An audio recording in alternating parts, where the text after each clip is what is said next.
Ladies and gentlemen, it might be the biggest moment of the series so far. I'm studying my National B licence. I have literally been requesting new coaching badges for about the last 10 years of this save game. It's taken a while. It is happening now, though. And let me tell you now, that is only the tip of the iceberg as to goings on here at Lewis FC. The transfer window has come, closed, it's shut. I've spent some money. But before we talk about money spent, maybe we should acknowledge money made. Pereira has left the building a new club record fee. We have sold him for £41.5 million, which, considering he was our backup centre-back, I feel like he's a really good return. Of course, this year, Gromman, Oliver and Ngwashi really have solidified these spots in the team. Pereira, for a while at the start of the year, was our starting right centre-back. He hadn't been good enough. And so naturally, when Al Ali came in and offered 40 million, we did just accept it. And between that money made and some money we had laying around, we have looked to improve the team both in the immediate term and the long term with some prospects. But let's firstly talk about Manuel Suarez. This guy, Portuguese 25-year-old, comes in to be the new Pereira. He was playing for Rangers. We've signed him for just shy of £20 million. Can also play as a really good defensive mid, and with 15 passing and 15 vision, if I need him to fill in at deep line playmaker, he can definitely do that for us. And when you compare Suarez, who we signed for 18 million, to Pereira, who we sold for 41 million, I feel like it looks just like a good bit of business. Suarez, not quite as good in the air, but at 25 years old, a phenomenal little defender. Now, you will note the recruitment budget is still kind of healthy. There is a reason for that, and there's a reason the wages are looking healthy. I've loaned out a load of youngsters. That was before I went out and then signed a load more. Money was burning a hole in my pocket, and on deadline day, we signed 6 players for the under-21s. I like all of these, and a couple of them English players. I say a couple, that's 2, isn't it? It's 2 couples. 4 of the 6 are English. The first is Promise Karim, who we have signed from Newcastle United. We have paid £4 million for this man, 5-star potential, England Youth International. I think he could be a really, really good playmaking centre mid. And for just £500,000 less at £3.5 million, Gareth Dealey has also joined from Newcastle United. He is a centre attacking mid. I intend to train to play as a striker. Again, a little bit of potential about him. I want to get in some young English players into the youth team, and given the fact this is the first window ever where I've been able to attract talent from other Premier League teams, kind of wanted to make the most of that. And Samuel Kwai might be more of that. I assume we say his last name Kwai. He's a cool guy, is what I'll say. 18 years old. Only just turned 18 as well, really. He is a goalie with half-decent jumping reach and aerial reach. Goalie has been an issue for us, and well, he has bags of potential, Premier League potential, consistent performer I love. And whilst £4 million isn't a drop in the ocean with the money that we had surplus, it just felt like a punt worth taking. A bit of a long-term investment, these various English players. If just one of them develops to be good enough to play in the Premier League, we're probably covering our investment of £12 million for the free. We did also sign one other English player from Charlton, significantly cheaper, maybe a bit more of a punt. Ben Sutton, only 16 years old, so a couple of years younger than the other players we've picked up. £400,000 in the end for this guy, for a man with pretty good potential, pretty good physicals, I feel like, for his age. And whilst he's off the ball needs a little bit of work, 15 finishing is very good for his age. And alongside those 4 English players, we did sign 2 players from slightly further afield. The first is Miodrag Vukojilovic. We might just call him Miodrag, or the Dragon, or something. I'm not sure. The 18-year-old is another striker. I know, make it into a meme at this point. I am obsessed with strikers. I've signed too many over the last few years. I'm adding another one to the collection here. 18 years old, loads of potential. Really love the look of this guy, and to be honest, I signed him primarily because I felt like for £5 million, I'd probably regret it if I didn't buy him.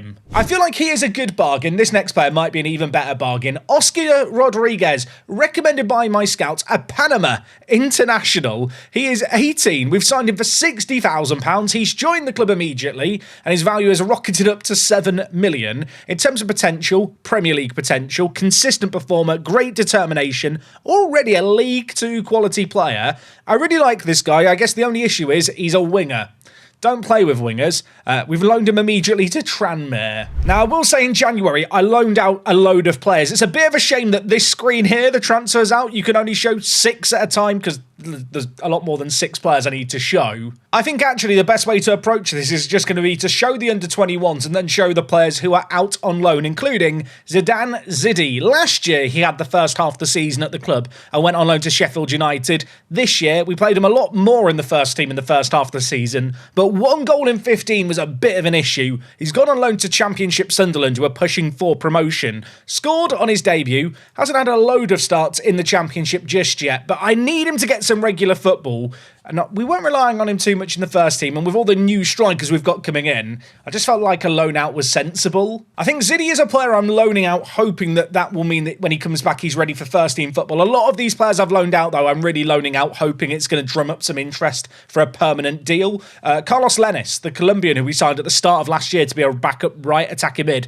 has really suffered from the fact I no longer play with right attacking mids. We've loaned him to West Brom. Hopefully he is going to get some regular minutes for them. And another right midfielder who's kind of suffered from the change in shape is Valentin Diop. I did spend the first half of the season training him to play at right mid, so if there was an opportunity to play him, I could play him. But ultimately, he's a bit far down the pecking order, the 20-year-old. We've loaned him out to Middlesbrough in the Championship. Unfortunately, he is out for a few weeks already. As a reminder, we only signed him for £2.3 million, which was a bargain buy. I'm kind of viewing him as a player that will look to sell in the summer. He hasn't improved a great deal since we picked him up. And, I mean, let's be honest, if we could turn 2 million into 10 million or even 13.5 million, I think we'd consider that a win. Elsewhere, Morrissey's gone out on loan. Christian Bendel has headed back on loan to Austria. Unfortunately, in loaning him outside the UK, he is not going to get homegrown in nation, which was a bit of a consideration. But the 20-year-old is a player who at one point I thought was going to be a really vital backup for us this year, but with the various new additions that have come in, there's just not a spot for him in the team. And you know what? There's a load of other players here who I did end up loaning out in January. As far as I'm aware, I don't think any of these are players you're really aware of. We've got 37 players in our under-21s. It has turned into a bit of a farm in terms of the players we've got coming in. Obviously, the plan is to flip some of them on for a bit of cash and hopefully 1 or 2 of them break into the first team. But yeah, we'll keep an eye on things and see how these players out on loan do.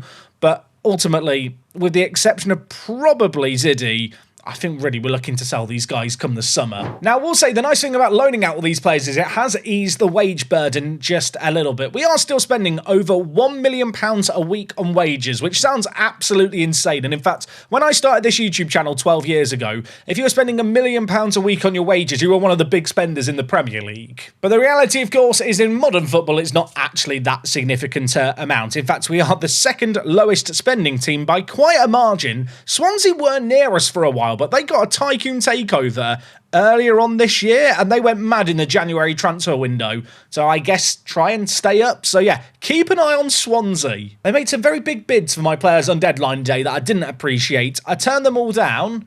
Yeah, Swansea City. I feel there's a little rivalry brewing here. Anyway, I've caught you up on all the transfer stuff going on. Really, the only major transfer of note that you need to worry about right now was Suarez. Of course, there were the 2 youngsters that we picked up last episode that came in as soon as the transfer window opened. The first is Victor here. I did have some very nice, polite comments explaining how to pronounce this name. I've already forgotten. Can we just call him Victor? He looks like a Victor to me, and maybe he is going to make us victorious. He actually scored on his debut, and I thought, wow, he's going to be amazing. Has been a little bit slower since then, but on the bench on the regular. And of course, Tuta has also joined the club, yet to play in the first team, but he actually won the Premier League Under-21s Player of the Month for January, so I'd consider that a good first month for him at the club. Oh, and if you were wondering about the Under-21s Premier League, we're currently top of the league, so I feel like that is a pretty good sign for the direction we're going in longer term with the young players here at the team. I have just remembered that I sold one other player this window, and the fact that I've forgotten to mention him probably is an indicator to how I feel about him. You might have spotted it on a screen earlier. Spolyar, I've sold. I know there were some people very, very high on Spolyar, and when we first signed him, I was too. I think the issue that I have with him is, whilst he's got good jumping reach, he's not exactly physically imposing, and he's not rapid either. And whilst he's got really good finishing and really good first touch and a couple of standout mentals, when I tried to use him, I didn't feel like he was ever that amazing for us. So we sold him to Stoke. It's £4.5 million. There is a sell-on if he does, end up playing well. He's yet to score for them in the Championship across 4 games. And I would guess I was happy to make a profit on him. I did have really high hopes for him, but I don't know. I was just never a fan of him. I couldn't tell you why. There wasn't really a reason, but with all the strikers we've got, he was just one that I guess I wasn't so keen on. I feel like sometimes in Football Manager, you have your inexplicable favourites, and in Smolyar's case, it's just a case of, he's just one of my inexplicable not favourites. Anyway, we've done a load of yapping about transfers. Let's talk about the last month and a half of football. There has been a lot of football played, couple of defeats, lots of wins, maybe a couple too many draws. Of course, we ended last episode with a 3-0 win against Manchester United, and from there, we got a nice draw against Tottenham. I say nice because we came back from behind via a set piece. Bit concerning that we couldn't win this one, which sounds mad to say, but Tottenham are down in 16th in this universe, and given how high we are, it's the kind of game that, I don't know, I feel like we should be doing better in. After that, we took on Premier League whipping boys Bristol City. Took a little while to get going in this game, but 2 goals in, 2 minutes really set us on our merry way. Cardozo on the score sheet, not for the first time. I think he might be having his best season ever at the club. We've really unlocked, I feel like, something new in him, playing him as that attacking midfielder in the team. He is improving a ton, which I guess is shown here, but also just from a statistical point of view, he's been really good. As for Bristol City, I think they had 6 points in December. They've now gone ahead of Wolverhampton Wanderers, but these two teams on 10 points, I feel like they're competing to have the worst season in recent Premier League memory. So a 3-1 win against Bristol City was nice. We followed that up with a 3-1 win against Aston Villa at home, coming back from behind. I did already mention it today. Victor was able to score on his debut. The Romanian, just as a reminder, is 18 years old. He is a child. In our midfield, we put him on here, and Addons linked up with him really nicely as he slotted it away to double our lead. And all in all, this was just a really nice performance. Good to see us battle back from behind, and across the board, the team just played really well. After that, we did draw against Bournemouth. They're down in the relegation zone, so that was a bit annoying. But away from home, I guess it could be worse. We are still in the FA Cup. We managed to beat West Ham 4-2 at the Dripping Pan, which is always nice to see. We did then have one of the trickiest games you're going to have all season, away from home against Man City. And I'll tell you what, I feel like we put up a pretty blooming good fight in this game. They did win by a lone Gallo goal, a header at the back post past Nana. Of course, in football, if you don't score, you can't win, so I guess we never stood a chance of winning this one. But I feel like when you look at the stats and stuff, we really weren't that bad. I know the possession doesn't look all that great, but we created a little bit. Nana did also save a penalty in this game, and I feel like I don't talk about Nana enough. From a defensive point of view, we have started to concede a few more goals, but I don't necessarily think the 22-year-old goalkeeper is the reason for that. I talked last episode about the kind of mass exodus of goalkeepers from the universe and the fact there's just not many good keepers around. I really like Rodrigue Nana. I feel like sometimes you have a goalie who just, I don't know, they seem to make lots of penalty saves and outperform their attributes. And I feel like he's one of those players. Having lost against Man City, our next game was not much easier. It was against Chelsea. It was at home, but Boldanzi to Quenda, who I feel like scores a banger against me every time we play them. He took that one in on the volley. That goal for them came in the 74th minute, which was a bit of a pain point. And as we headed into deep extra time, in fact, it was the 4th minute of 4 allocated, Chelsea were on the attack. Sassy managed to steal away the ball and really inspire a counter-attack. He won the tackle initially.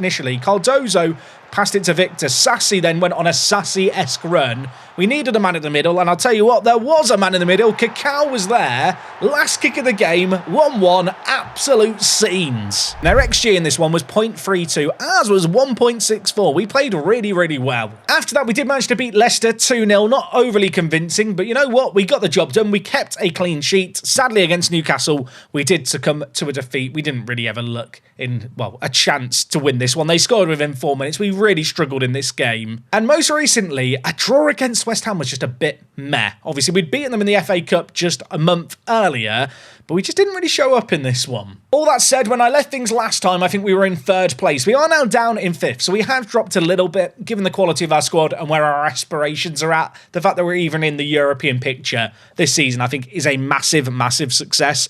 I'm under no illusions, though, it's going to be tough, especially with the matches we've got coming up today. First and foremost, we are going to be taking on an Arsenal team who, if they were to beat us by 7 goals, they would go above us.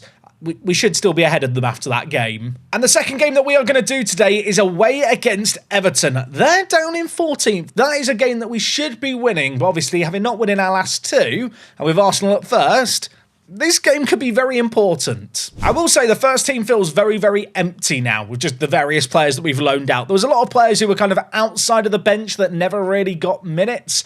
With them now going out on loan, I feel a lot calmer when I kind of pick the team and a lot less overwhelmed. In terms of the starting 11 itself, not a massive surprise here with the players that we're going with. This is the team that we've settled with. I guess the only thing that has changed occasionally as of late is I have been alternating Simon Bouabre and the new arrival in Victor. Victor at 18 years old, 10 years younger, really isn't a million miles away. I do think Simon is overall the better player, which is why he's going to start in this one. But as an impact sub, especially with 16 acceleration and 16 pace against tiring defences, I do really like the Romanian midfielder. It's weird, right? I think just last episode I was talking about Arsenal and Newcastle as two teams who were in the bottom half. I think they'd won 5 games each of their opening 16. They are two teams now directly kind of sandwiched either side of us that have really stepped up this year. Newcastle have been in great form. Arsenal have been in great form too. This game away from home is going to be tricky. We beat them 2-0 at the Dripping Pan. It's going to be harder today. I think that is obvious. I'll tell you what, this Arsenal team do still have lots of familiar faces. There's Lewis Skelly at left back. There is Martinelli leading the line. Nwaneri is out on the right-hand side. They've got Rutter, you know, the Brighton Rutter. He's their centre attacking mid. I assume he's just quite good in Football Manager this year. He'll probably now score a hat-trick against me or something, won't he? Anyway, we're 3 minutes into this game. Early action. If it's a bit of action in our favour, I won't complain one little bit. Cardozo gives it to Aguiar, who looks miles offside. He tucks it away. I'm kind of wanting the camera to pull out here and reveal the linesman stood holding his flag.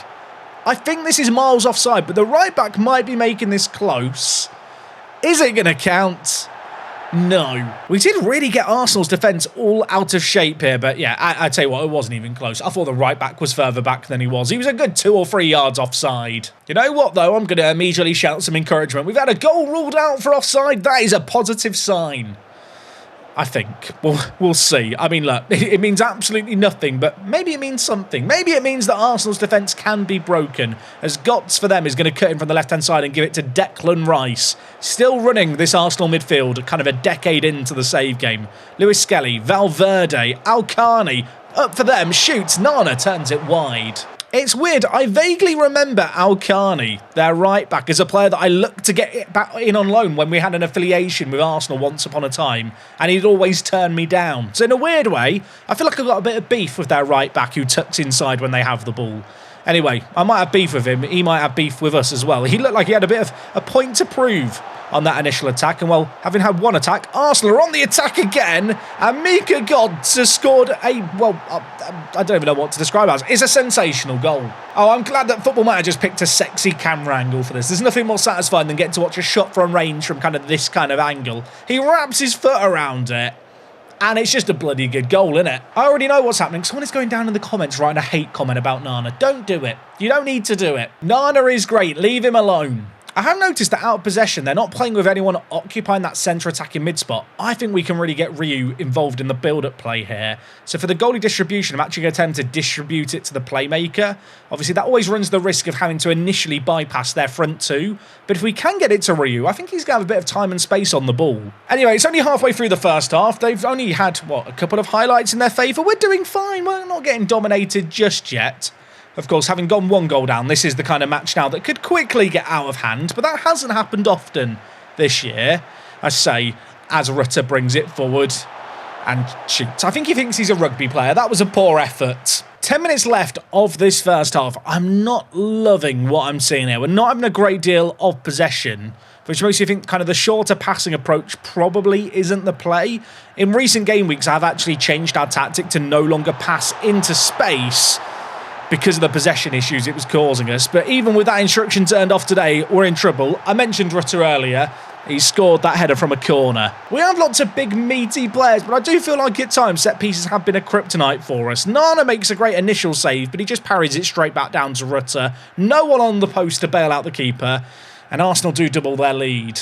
I think in this game here, I'm going to ask our team to try and focus the play through the middle a little bit more. They've got this 2-man midfield, and I feel like with our 3-man centre mid setup, we can overwhelm them a little. I am also just going to ask the team to play a little bit narrower. And I mentioned also the fact that we have been struggling a little bit with having possession in this game. So rather than playing a slightly more slower tempo, more methodical style of play, I'm going to go a little bit more direct and a higher tempo here. We've only had 1 shot on target in this first half. I want to try and get the ball up the pitch that little bit quicker. Our changes haven't all come in just yet, but we're on the attack here. Ruiz bringing it forward. There has been occasions in highlights where it has looked like we've kind of pulled the Arsenal defence out of position, and maybe we can do that here as Sassi finds a bit of space. The left back cuts inside. Cardozo shot is blocked, falls back to Sassi, and the keeper has parried that round the post. I said he's parried it round the post. I think it hit his big toe and went wide. He couldn't really tell from the angle we were at, but I'll trust the commentator. At the half-time, it's 2-0 Arsenal here. It's been a close game. Obviously, if I want to get Champions League football this year, this is the kind of game that I kind of need an upset in. And I don't know if we're quite ready to cause that kind of upset. Nana's on a 7.5. He's doing his bit. Cardozo's on a 6.0 and having an absolute stinker. Sassi's picked up a little bit of a knock. I really don't like that. I'm going to bring in Bordelas. I'm going to make a trio of changes, I think, at half-time too. I'm going to bring in Victor for Cardozo. Taking off the captain might be controversial. And Aguiar in this game, I don't think has really got going. I am going to bring in Laudrup. Recently has seen a little uptick in form, I feel like the striker. Has been improving a hell of a lot as well. And I do feel like with his acceleration and pace, you know, going into the second half against a group of players that have played 45 minutes, he's just kind of, he's the kind of striker who, if you're a defender, I feel like you just kind of roll your eyes and kind of let out a sigh when you realise you've got to deal with him coming on off the bench. Like, he should be really good against tired players. Anyway, I was going to wait for the highlight to end here to end the first half, but I think there's going to be a bit of action immediately. Imagine if Laudrup scores immediately and Bordelas gets the assist. I'd look like a bloody genius. The 20-year-old's bringing it forward. He whips it in towards Ruiz. It's headed away for a corner. And while we have some big players of our own, I mentioned the fact that defending corners has been an issue. Converting them hasn't exactly been fruitful either yet this year, but that could change now. Ball's whipped in, it's cleared away, but Simon is going to keep the attack alive. Arsenal on the back foot. Kikayo goes down, still with Simon. Ruiz shoots, it's blocked. It's a really good positive start to the first half through, 75 seconds. But Arsenal have now relieved the pressure and, well, they live to fight another day. Right, I'm optimistic for this second half. I'm not sure why. I've seen, one highlight there that was a bit long because it kind of linked the kickoff to the corner, and all of a sudden I'm buoyed with confidence. Saying all of that, Arsenal are in possession deep in our half, and they have torn us open here. Godz already has 1 goal. He's got another. And that optimism, it's gone. I'll be honest, it's vanished. Fair play to Arsenal. They knocked the ball around well here. I'm not sure why Ruiz stepped up so much. I'm also not sure why Ngwashi was so narrow. Nana's dive wasn't exactly spectacular in the 3D engine either, was it? Lots of questions asked of the defenders. I mean, to be fair, look, last episode we beat Manchester United, didn't we? Really, really emphatically. And we also beat Brighton emphatically, where we took our chances. Arsenal have been very clinical in this game, and whilst we've only had a handful of chances in this game, we've not been particularly good at converting them into much at all. I guess there's still a chance here. Victor's through. Imagine if the 18-year-old scores on his live commentary debut. That'd be a lovely narrative. You know what? It's 3-1. There's still 35 minutes left here. We could come back. Ryu, the Mexican. My little amigo. What a pass that is. Victor. I'm going to mention his age all the time. He's 18. Are you aware of that? He's the youngest player in the first team. That was a composed, veteran-like finish. Going to make another change in this game. I am going to bring in Byrne. The England international has not really set the world alight during his first few months at the club. Maybe that can change here. Also, did you catch the pun? Because his name's Byrne. Set the world alight, because fire, burn. You know what, let's get back to the game. With 15 minutes left, I am weighing up going on more attacking here just to try and make something happen. I definitely feel like it runs the risk of us conceding another goal and suddenly it looks like a bit of a rout yet again. But I don't know, I feel like we've actually kept Arsenal kind of quiet in this second half, which is pleasing. But a few moments of quality have cost us. Nwaneri brings it in, falls straight back to him via the defender. Yeah, now it just looks like a rout, doesn't it? Knew this game was going to be a tough one today. I feel like it looks really ugly. If you look at the XG, you know, they've got a 1.55 XG. We've got a 1.47. We've created a little bit, but yeah, the quality of the finishing on display has been evident. And I'll be honest, they've absolutely mullered us in the wider areas. Ruiz blocks it. It's blocked again. Ignacio could still pull the trigger. We've got so many players back here trying to defend, and Declan Rice very nearly made it 5. This is one of the first games all season where I've kind of switched the distribution to distribute to playmaker, and it might be the last time I use it. I do feel like it's kind of got its intentions in the right place, and Rio, to be fair, he did get an assist earlier, but I don't exactly feel like it had the desired effect for us. Borderlass dinks it. Bouabre is there. There's options in the middle. Laudrup is there. He scores. It's a really nice finish. It's 4-2. I mean, it looks competitive again. Simon Bouabre, turning provider here. Just as a reminder, we signed him from relegated from the Championship Burnley. He's been great. Laudrup, actually with a really good finish there. I thought his first touch was a bit heavy, but he tucked it in from a tight angle. There's 6 minutes left. Football Manager's given us another highlight. It's given me a lifeline. It's given me hope. I was weighing up going more attacking as soon as we scored. I might be about to regret not going attacking immediately, or live to think, wow, that was clever. We've got another goal back before I can even go more attacking. Mendieta for them is bringing it forward on the near side, holding it up nicely. Gives it to Alcani, the number 2, to Rice. Alcani, Mendieta, they are making us chase shadows here. Arsenal are playing with us. It's Piggy in the bloody middle, and we are the Piggy. Mendieta into the middle. It's almost a goal of the season. We're going to clear it away. We were nearly embarrassed there. Right, go more attacking, lads. There's minutes left to do so. I think we've left it a bit too late. It's been a close game. You know what? 4-2, I think, is a fair reflection. Not our best defensive performance. At least we created a little bit going forward. Despite the result, I'm pleased with your performance. Look at that. The fact that players all react positively, I think, is a pretty strong indicator to the fact that actually 4-2 away against Arsenal is really not the worst result in the world. I know you can look at the league table and see we're up in 5th and think, oh, well, this is a game you stand a chance in. The reality is when you look at the season preview and just our actual squad, we're a little way off Arsenal yet. You can see here as well, I am getting little loan reports in on some of the more important first-team players. Ziddy played the whole 90 minutes for Sunderland in a 0-0 draw. Didn't play well. One player who's played very well this year is Jonas Lachaud. Can you remember this guy? I signed him last summer. He was in the transfer special. It was featured. He was the centre-back who I took a little bit of a punt on at £375,000. I was offered a loan for him to go to kind of championship side Sheffield Wednesday. Figured it'd be a really good chance for him to play regular football. And whilst his average ratings aren't great, he's played 27 games in the championship.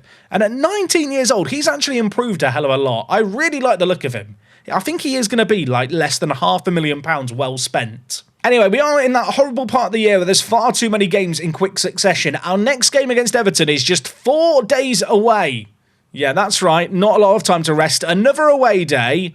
Not looking forward to this one. Okay, a midweek fixture to Merseyside. Not an easy one, but Everton are having, well, the most average of average seasons. 9 wins, 9 losses, 9 draws. Yeah, they've got a 1-goal difference. They're on 36 points right now. We're only actually 10 points ahead of them. And with 11 games left of the season, including the game today, there is still a world where we could free fall down the league quite a little bit. We need to keep our heads screwed on. We have got a game in hand on a few of the teams in and behind us. But if we do want European football, this is really the kind of game we absolutely have to win. I have noticed over the last couple of weeks, a lot of our players are all of a sudden wanted by various teams, which is a little bit concerning. There's not many here that I'd want to sell. Let's hope that isn't going to turn any of the players' heads. In terms of the team for today's game, I did rest up the players between matches. I am going to make one change. Victor, obviously, came in that last game, was influential on off the bench and grabbed a goal. He is going to start over Simon as channel midfielder. In terms of the rest of the team, I do feel like there is just a little bit of a drop-off in terms of the quality between the starting players and those on the bench. It's not like a crazy drop-off like in previous years, but in these kind of must-win games, unless there's injuries or fitness concerns, I don't really want to touch too much. Now, of course, Harry Gray turned me down to go to Everton, and he is starting at centre attacking mid in this one. That is an interesting bit of beef, perhaps. He turned us down to go to Merseyside in the summer. In hindsight, maybe a bit of a blessing in disguise, because I was going to spend a lot of money on him. But, yeah, if he scores against us today, I won't be surprised. Now, I did notice in this game they are kind of playing a 3-4-1-2. They're kind of playing a not dissimilar shape to our own. If we look at things here, out of possession, 2 centre attacking mids. In possession, it is the 1 centre attacking mid with 2 strikers. I think in terms of our distribution, distributing it to the flanks makes the most sense here. I'm banking on Ruiz and Sassy to win the battles out in those wider areas. This is also the kind of game where if I still had the pass it into space instruction, I'd probably be turning it off. They've got a load of defensive players here. I have noticed as well, they've got Archie Gray in their team. They're collecting all the Greys in their team, it turns out. 20 minutes into this game, not a classic. We're having a decent chunk of possession, which isn't always the case for us. But in terms of chances, yeah, not a great deal happening for either team until, well, potentially now. It is a wet and windy day on Merseyside. Everton in blue, in possession, playing with a back three. So, yeah, expect them to be knocking it around the back a little bit. Of course, we do play with that lower defensive line. We don't really love to press, and that is leaving them with a bit of space here to make something happen as Oliver scores an own goal, and I just feel flat. I mean, what do you say about this here? Violaz is going through the middle, not really being closed down, but he's so far away from danger, and it just deflects off our centre-back and goes in. It's unfortunate, isn't it? Wasn't even a shot on target for them there. It was off target until it hit our defender. A weird goal, but a goal that is the difference maker now. And for that decent chunk of possession we've had, we've not done enough with it, and it could go from bad to worse here. There is a corner we've not dealt with. The shot from range hits the crossbar. Victor heads it away. I mean, there could be a counter-attack on here, but at the moment, we're living on the edge. Aguiar, though, could relieve the pressure. The number 9, quiet by his standards in the live commentary, could change here as Ryu shoots. That was not far wide. We are straight into another highlight here. Just as a reminder, 4 games without a win if we don't win this game here. We need to get back to winning ways, and if we're going to do that, we've got to come back from behind. Kakayo lays it to Victor, who shoots. Is not far over. I want to be like, yeah, it's great by the 18-year-old. We love an effort from that. It's confident. It's a bit wasteful, really, isn't it? Well, I'll tell you what, that first half did not have a lot of quality in it. It is 1-0 to Everton at the break, but it has not been great. In terms of their progression, a lot of their build-up play is happening in the wider areas. They are not really progressing the ball through the middle all that much. As for ourselves, you can see just from the pass map, there's a lot more going on in the team for us, but it's a bit congested. I would like us to go a little bit more direct and a little higher tempo in this half, and I want us to make the pitch really, really wide. Obviously, not a lot of point in looking for overlaps with our system, but I am looking for the underlaps from our channel midfielder and attacking midfielder, and there's going to be a bit more space for them to operate in, I suppose, with us playing wider. In possession as well, I'm just going to encourage our centre-backs at left centre-back and right centre-back to play wider too. Obviously, both teams are playing with lone wide players, so if we can use our wider centre-backs just to kind of, help with an overload a little bit, I think that could be kind of nice. You might be wondering, why am I playing ball-playing centre-backs over wide centre-backs? And the honest answer is, if I play with wide centre-backs here, and they go forward, or even overlapping centre-backs, I'm going to be leaving a 2-on-2 at the back with their 2 strikers. I just don't really like that as an idea. Now, so far in the second half, we are having less possession, quite a lot less, but we have created a little bit more with it. We're taking a few more risks to progress the ball up the pitch, but with 65 minutes played, I've got to make changes. Ruiz has struggled in this game. I do wonder, with us going a bit more direct, if the fact he's only got 3 jumping reach just means he can't win the aerial battles. We're going to bring in Garcia on the right. I'm also going to bring in Bordalas on the left. Victor's not had a very good game either. Let's bring in Bouabré. And up top, I'm looking at the strikers thinking, I don't love what I've seen from either of you guys. I'm going to bring in Byrne, the former Liverpool player, see if he can get a bit of revenge against, well, a former rival. I am also going to go more attacking and just shout encouragement here. We've got to take a few more risks in the last 20 minutes here to try and make something happen. I do feel like playing with a more attacking mentality with our back three. It's always a little bit scary.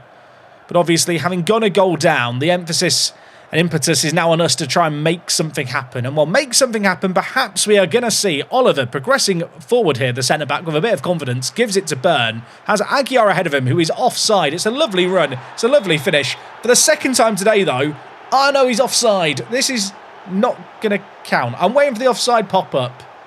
It's not going to count, right?